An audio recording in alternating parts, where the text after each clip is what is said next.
Bismillah ar-Rahman ar-Rahim.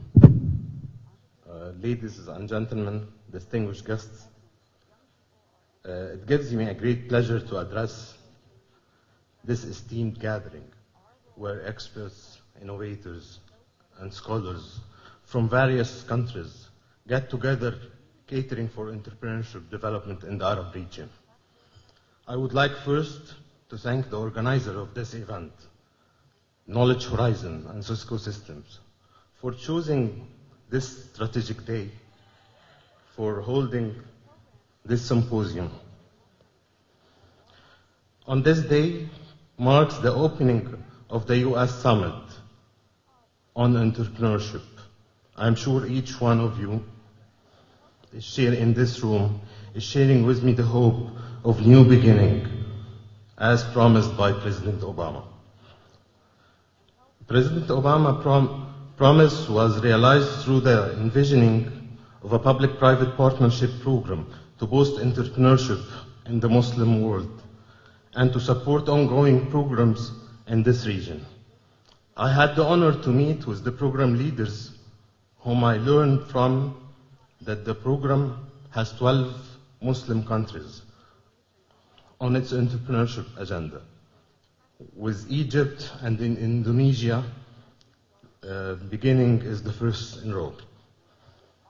Ladies and gentlemen, young people are the world's largest resource in development. We are now witnessing the largest youth figure in history, where youth consists more than 1.3 billion of the world's population. Youth represents a phenomenal, untapped force, a powerful wave of creative and demonstrating capable of solving many global challenges.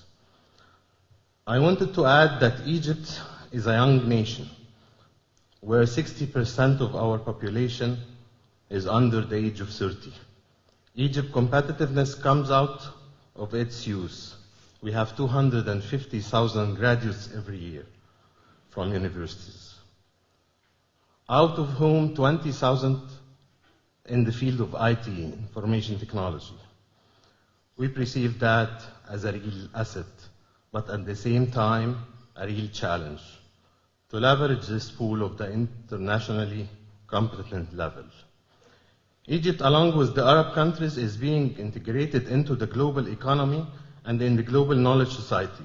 But in order to make sure that this happens successfully and that we really get out share of this growth in the world, we need to make sure that we improve the competitiveness of our young graduates so that they have the right skills, the right entrepreneurial skills, and the right ICT skills. According to the 2009 Arab Human Development Report, there is a mismatch between supply and demand of labor in the employment market, both in terms of quality and quantity, a fact that I believe is among the most pressing challenge to Arab business going forward. This is a major cause of unemployment in the region. Data from the Arab Labor Organization show that in 2005, the overall average unemployment rate for the Arab countries was about 14.4% of the labor force compared to 6.3% for the world at large. The Arab Human Development Reports cites this trend as a major source of economic increasingly is the most Arab countries. The report says that the Arab countries will need about 51 million new jobs by year 2020. Indeed, if we are to develop the human capital required for building the society of future and for securing our economy, entrepreneurship and education are two such extraordinary opportunities that need to be leveraged and encouraged. Entrepreneurship is the engine fueling innovation, employment generation, and economic growth. Only by creating an environment where entrepreneurship can prosper, we can ensure that many of the region's issues will be resolved.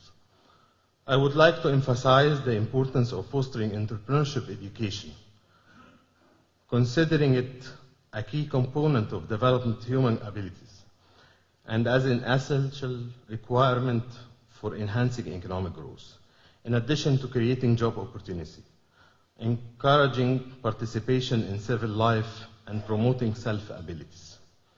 Recognizing these opportunities, the e-learning competence center of the Ministry of Communication and Information Technology, in the context of its mission to support Egypt's overall education reform and entrepreneurship development through the effective use of ICTs, has embarked on a public-private partnership model to advance entrepreneurship education as one of the key drivers of sustainable social development and economic recovery in Egypt.